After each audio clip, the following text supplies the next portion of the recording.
오늘 히브리서 11장 29절 내용을 보면은 이스라엘 백성들이 홍해를 건너는 그 모습, 믿음으로 그들이 홍해를 건너게 되었다고 얘기해 줍니다. 그 믿음을 우리가 묵상해 보고 싶습니다. 그 일로 인하여 이스라엘 백성들은 과거에 있었던 모든 종노릇, 노예를 버리고 주님의 주님의 자유에 참여하게 되는 그런 모습의 그런 사건이었습니다. 그 사건을 제가 잠깐 이렇게 요약해가지고 그려드린다면은 여러분들이 14장 전체를 나중에 보시면 되겠지만 거기에서 하여튼 이스라엘 백성들이 하나님의 보호와 인도하심으로 홍해 앞에 나아갔습니다. 그때에 애굽 왕 바로의 마음은 완악하게 딱딱해져가지고 굳어져서 이스라엘 백성들을 쫓아가가지고 마음이 변하여 그들을 다시 노예로 삼는다는 그 사람들을 죽일 사람들은 죽이고 노예를 삼겠다고 했던 그런 그이들을 온 군대를 가지고 그이들을 핍박하고 그이들을 쫓아갔던 그런 장면. 뒤에는 애굽의 그런 군대가 있고 앞에는 홍해가 있었습니다. 그때 여호와 하나님께서 나타나가지고 그 군대가 더 앞으로 오지 못하게끔 막아 있었지만 그래도 앞에는 홍해가 있었던 것입니다. 너무나 곤란한 상황이 아닙니까? 뒤에는 애굽 군대, 앞에는 어마어마한 그 바다, 거기에 그들이 묶여 있었던 그런 상황. 그때 이스라엘 백성들이 모세에게 불평합니다. 봐라 그럴 줄 알았다고. 차라리 애굽에서 살다가 거기에서 노예 생활하는 것이 광야에 나와서 죽는 것보다는 낫지. 그러면서 완전히 이렇게 모세 앞에서 모세를 저주하면서 불평하는 그들의 불신의 모습이 나타나기 시작합니다. 이거는 완전 불신의 모습이었습니다. 여호와께 부르짖었다고 하고 나서 그 다음 나오는 내용이 모세에 대한 불평, 불만, 우리는 이제 죽게 되었다. 그랬습니다. 그때에 모세가 진짜 멋있게 이렇게 그들에게 대답합니다. 모세가 백성에게 13절입니다. 모세가 백성에게 이르되 너희는 두려워하지 말고 가만히 서서 여호와께서 오늘 너희를 위하여 행하시는 구원을 보라. 너희가 오늘 본 애굽 사람을 영원히 다시 보지 못하리라. 여호와께서 너희를 위하여 싸우시리니 너희는 가만히 있을지니라. 네, 진짜 멋있지 않습니까? 그런데 그 다음 나오는 내용을 보세요. 여호와께서 모세에게 이렇게 말씀하십니다. 너는 어찌하여 내게 부르짖느냐?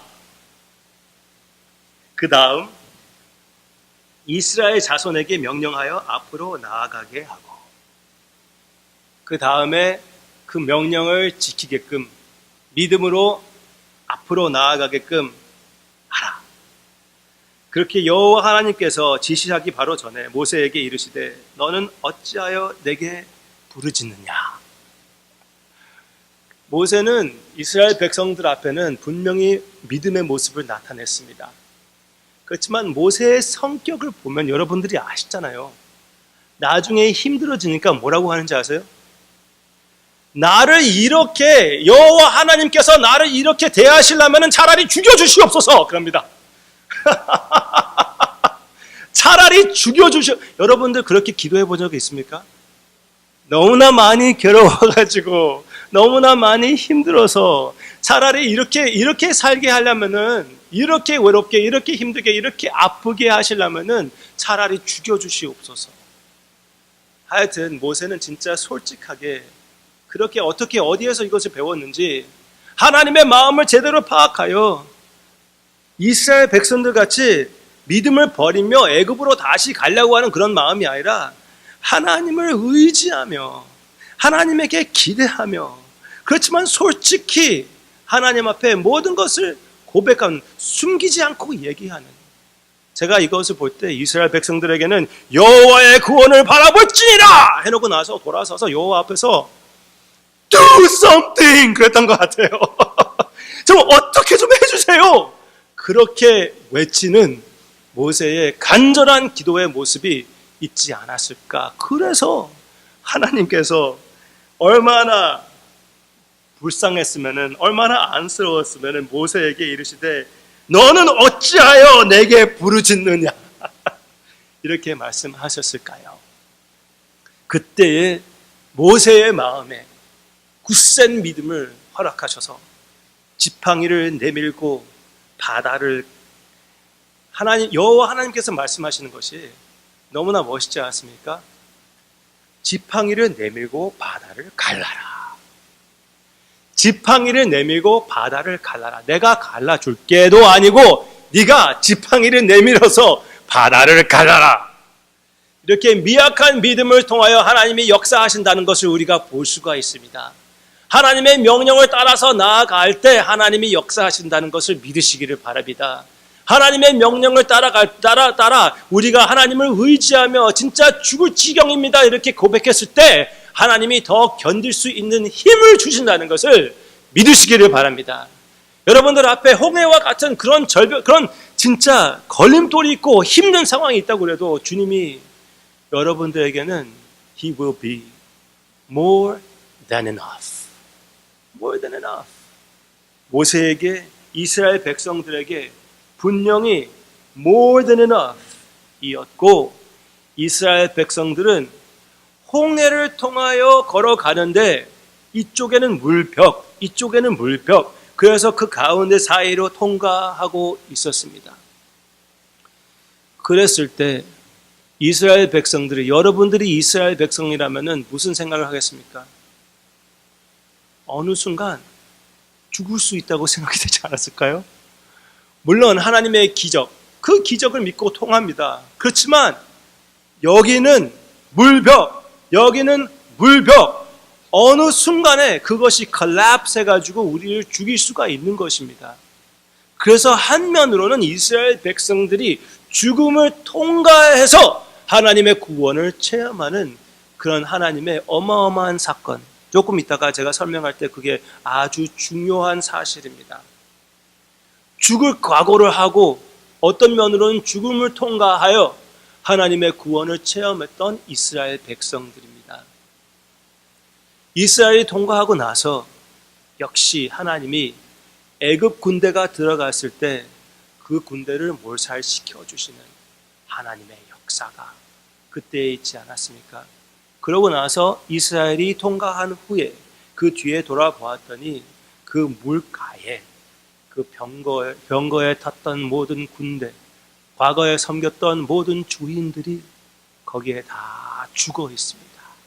다 죽어버려 있어요. 하나도 남지 않았다고 그렇게 성경 말씀에서 가르쳐주고 있습니다.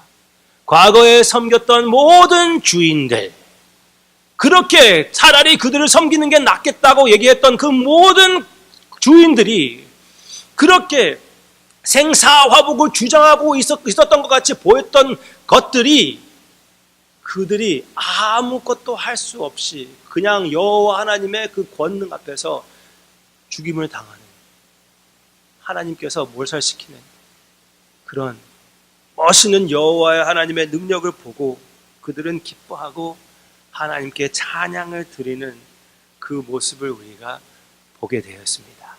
그 장면이 이제 여러분들의 머리에 지금 어느 정도 확실하게 보이고 있죠.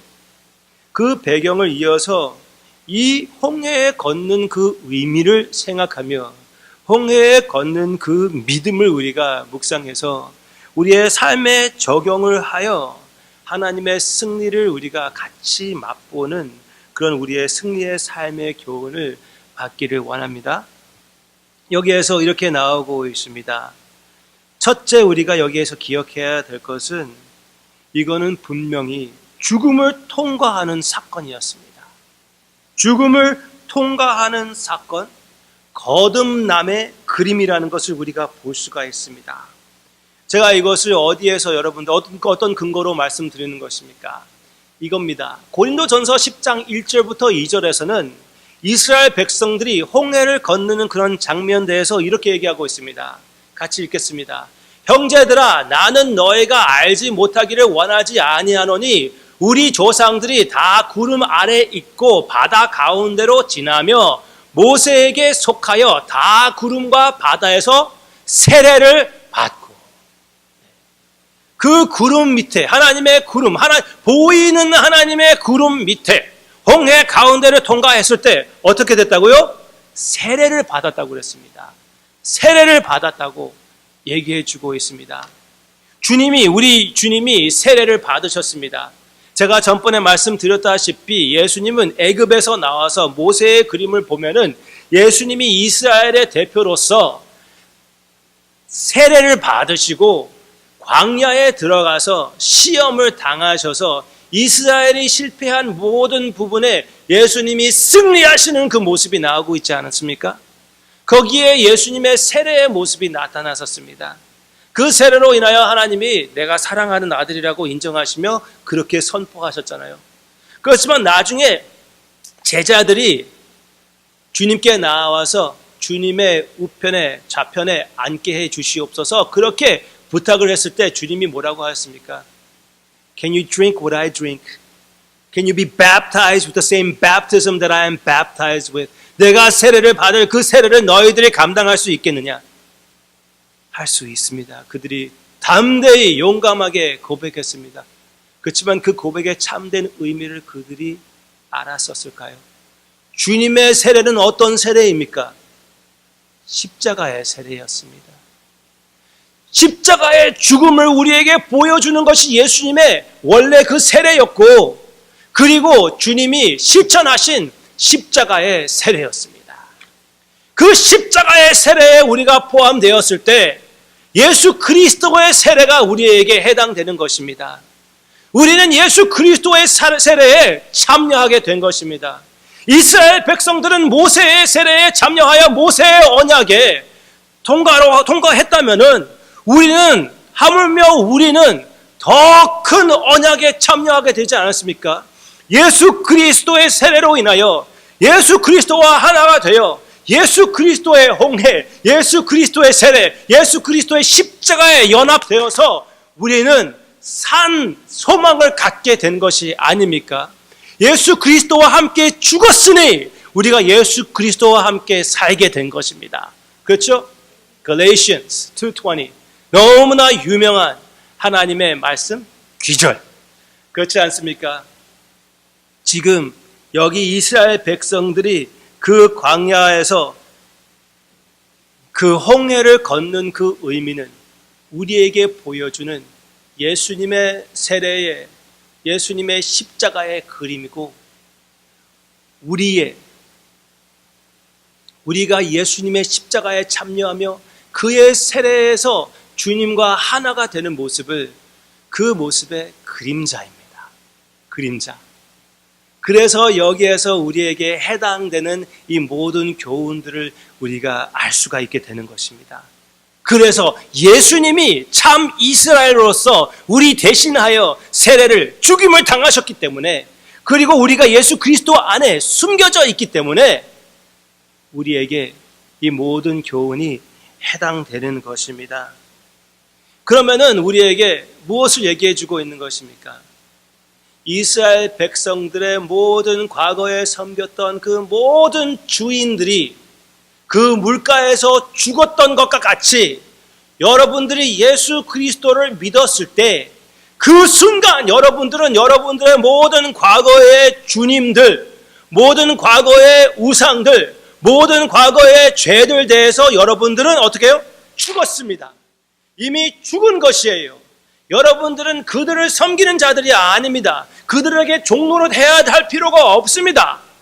이제 여러분들은 예수 그리스도 안에서 거듭난 것입니다. 아멘입니까? 그렇다면 여러분들의 과거의 삶에 여러분들이 묶일 필요가 없는 것이에요. 과거의 죄에 돌아갈 필요가 없고 꿈꿀 필요도 없는 것입니다. 여러분들은 예수 그리스도 안에서 새로운 피조물, 새로운 창조가 되었습니다. 할렐루야. 아멘이죠. 네, 여러분들은 지금 그런 존재가 된 것이에요. 새 언약의 존재, 새 창조의 존재, 예수 그리스도의 십자가와 예수 그리스도의 세례, 그것이 하나이죠. 참된 나를 위한 그 죽음에 참여한 우리. 그렇기 때문에 우리가 이런 찬양을 하고 있지 않습니까? 내가 주인 삼은 모든 것을 내려놓고 내 주 대신 주 앞에 나가 주님만 사랑해. 주 사랑, 내 영혼의 반석, 그 사랑 위에 서리. 아멘.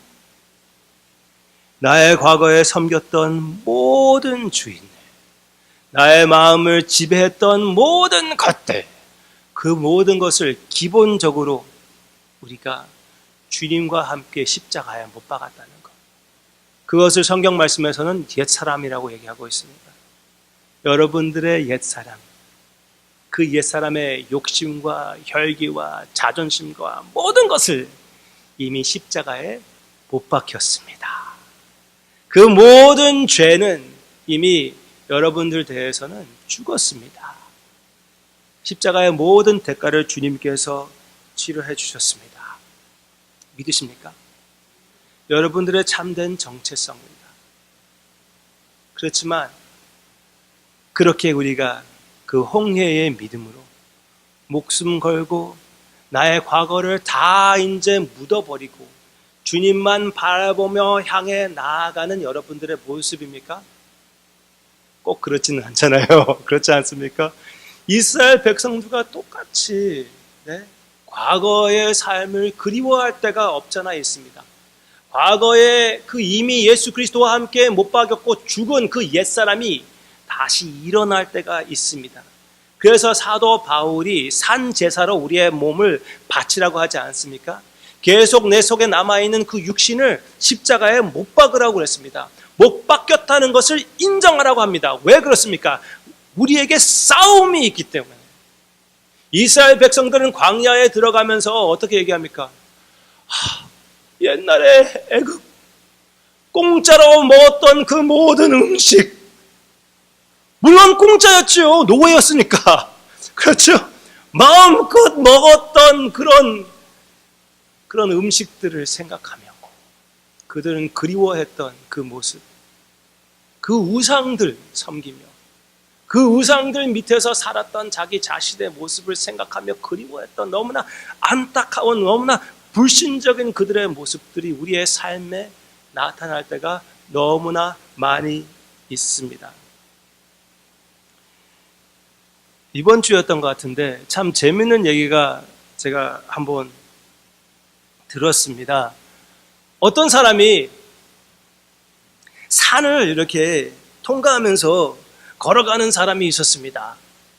그런데 갑자기 배가 너무나 아프고 힘들어서 볼일을 봐야 됐습니다. 그래서 볼일을 봤어요. 길 가운데서. 그럴 수밖에 없잖아요.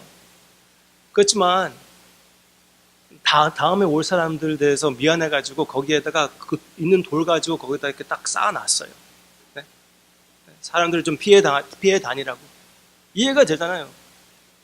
한 2달 있다가 다시 거기에서 산책하게 되는데 가봤더니 깜짝 놀라는 현상이 이루어졌습니다. 자기가 요만하게 만들었던 그 돌들이 이만하게 쌓여져 있습니다. 그리고 거기에서 많은 사람들이 지나가면서 한 사람씩 이렇게 인사하면서 지나가고 있었습니다. 그러니까 한 사람씩 자기의 똥에다가 절하고 지나가는 것이에요. 그것이 너무나 우상 숭배의 어리석음이 아닙니까? 우리의 과거의 삶을 그리워하는 것이, 그 사람들은 모르고 절을 하고 있지만 우리는 속으로 상상하며 우리의 마음의 우상들을 키워가며 돌산을 한 개씩 한 개씩 세워 나아가는 우리의 삶이 보여지지 않습니까? 사도 바울이 그렇게 얘기했습니다. 나의 과거에 섬겼던 모든 그 신들, 모든 우상들, 나의 자존심, 나의 학벌, 나의 족보, 그 모든 것, 내가 선하고 좋다고 생각했던 것, 하나님 대신 했던 것은, 모든 것은 무엇이라고요? 배설물. 여기에서 영어로 보면은 한국말이 써 있어요. 똥이라고 그대로 나오고 있습니다. 헬라어로 보면은 스큐블라. 한번 해보실래요? 시작. 스큐블라. 스큐블라가 뭐냐면은 돼지의 내장입니다. 가장 끔찍하게 싫어하는 유대인들이 진짜 쳐다볼 수도 없는 것을 얘기하는 것입니다. 그것이 사도 바울이 옛날 너무나 사랑하고 소중하게 생각했던 것들, 자기 자존심과 정체성을 걸었던 것들이 이제 자기에게는 배설물이 되었다는 것이요. 왜? 예수님의 아름다움을 발견했을 때, 예수님을 안 것과 비교했을 때 그 모든 과거에 위에서 살았던 그 모든 주인들은 완전히 배설물같이 보이게 된다는 것입니다. 주님이 그렇게 얘기하지 않았습니까? 부모를 미워하지 않으면 나의 제자가 될 수가 없다고 주님이 말씀하셨습니다. 어떻게 주님이 이렇게 얘기를 할 수가 있습니까? 다른 데에서는 주님께서 이렇게 설명합니다. 부모든가 형제든가 나보다 더 사랑하면은 나의 제자가 될 수가 없다. 그렇지만 왜 미움을 얘기하십니까? 여러분들은 어떤 사랑을 주님께 바쳐야 되는 것입니까? 여러분을 위하여, 나를 위하여 하늘나라를 버리고 이 세상에 오셔서 당신의 귀한 몸을 십자가에 못 박혀 주신 그 주님을 생각할 때, 지금까지 내가 넘어지면서 지금까지 내가 우상을 생각하고 다시 돌아가도 다시 일으켜 주시는 우리 주님의 신실하심을 생각할 때, 거기에서 우러나오는 그 사랑과 모든 다른 사랑과 비교해 보면은 다른 것들은, 그 사랑들은 미움과 같이 보인다는 것이에요. 그렇게 예수님께서 더 귀한 사랑을 받으시기 합당하신 분이시기 때문에 그런 주님을 더욱 발견하며 그 사랑으로 인하여 우상을 하나씩 하나씩 버려 나아가는 우리의 삶이 되기를 바랍니다. 그냥 억지로 우상을 버리십시오, 우상을 버리십시오, 내가 그렇게 한다고 되는 것입니까? 혈기가 죽는 것입니까? 내 자존심이 버려집니까? 내가 원하는 그런 우선권들이 바꿔집니까? 아닙니다. 예수 그리스도를 바라보며 그의 아름다움을 느꼈을 때, 그랬을 때 주님이 우선권의 자리를 차지하게 되는 것이고, 나의 삶의 보좌 위에 앉아 계신다는 것을 느끼게 되는 것이고, 나의 모든 삶이 거기에서 이제 들어가기 시작되는 것입니다. 우리의 주님의 아름다움을, 그 귀하신 은혜를 항상 바라보시기를 바랍니다. 그럴 때 제대로 나의 삶의 우상거리였던 것을, 나의 학벌이든지 나의 족보이든지 나의 자녀들이든지 나의 남편, 아내, 나의 재물이든지 그 모든 것이 제대로 여호와 하나님 예수 그리스도, 왕의 왕이신 예수 그리스도에게 복종하게 되는 것입니다. 그래야지 자리를 잡는 것입니다. 오늘 홍해의 신앙은 무엇입니까? 과거의 주인들을 버리는 신앙입니다. 과거의 우상들을 배설물로 여기는 신앙입니다. 내가 그러지 못하고 다시 그 배설물을 그리워하는 내 자신을 발견하며 주님 앞에서 그 아직도 더러운 마음을 회개하며 주님의 사랑에 더, 그 은혜의 바다에 더 깊이 들어가는 우리의 모습이 되어야 되겠습니다. 여러분들의 삶에 그 우상들은 무엇입니까? 한번 생각해 볼 필요가 있습니다. 여러분들이 다른 것을 생각하지 않을 때 떠오르는 생각이 무엇입니까? 그것이 여러분들의 우상거리가 될 수가 있는 것입니다. 무엇 때문에 여러분들이 잠을 설치고 있습니까? 주님께서 사랑하는 자는 단잠을 주신다고 했는데, 여러분들이 밤에 잠을 설치고 있는 그 이유, 그 원인이 무엇입니까? 그것이 우상거리가 되는 것입니다. 우상의 유혹입니다. 그 모든 것을 내려놓기를 원합니다. 자나깨나 주님을 해야 되는데 자나깨나 자녀가 생각나는 것. 밤에 잘 때 단잠으로 자야 되는데 돈 문제로 밤에 설치는 것. 내가 아는 어떤 친구는 너무나 돈에 관심을 가졌기 때문에 너무나 돈을 버는 것에 대해서 집중을 하기 위하여 팬티도 돈 그림을 그려놓은 팬티를 입고 자는 친구가 있었습니다. 하여튼 그래도 집중은 잘해요. 그런 열심을 가지고 여호와 하나님을 섬기면 얼마나 좋을까요? 보이는 것을 버리고 보이지 않는 영원한 우리 주님을 섬길 수 있는 그런 기회를 하나님께서 주셨는데, 우리가 그 모든 유혹 가운데 우리 주님을 바라보며 이미 홍해가에 죽어있는 그 모든 주인들을 생각하며 나의 모든 우상이 나의 마음을 지배했던 모든 걱정거리가 십자가의 주님과 함께 못 바뀌었다는 것을 다시 한번 인정하고 여러분들이 다시 한번 일어나서 예수 그리스도의 승리를 맛보는 여러분들이 되시기를 주님의 이름으로 축원합니다. 이스라엘 백성들이 홍해를 통하는 것은 바로 홍해에서 세례를 받을 것이고 예수 그리스도의 세례, 그 십자가에 참여하는 그 그림을 그려준 것이고 우리 현재의 그림자를 보여주었던 것. 우리에게는 더 나은 것을 주님이 마련해 주셨다는 것. 잊지 마시고 주님 안에서 승리하며 주님 안에서 찬양을 하는 우리의 삶이 되기를 바랍니다. 왜 제가 지금 찬양을 얘기하고 있습니까? 15장 1절에 예수 그리스도께서 그들을 구해 주셨을 때 이때에 모세와 이스라엘 자손이 노래로 여호와께 노래하니 모세와 미리암의 그 노래의 내용이 여기에 나오고 있습니다. 우리도 노래를 하는 그런 신앙이 있어야 되겠습니다. 노래를 잘하던 노래를 못하던 항상 내 마음에 새 노래가 있는 여러분들의 삶이 되시기를 바랍니다. 성경 말씀에 새 노래로 주님께 찬양하라고 그러지 않았습니까? 우리가 지난 한 해를 우리가 생각하며 우리 수요 예배를 통해서 여러분들에게 새 노래를 많이 소개시켜 드렸습니다.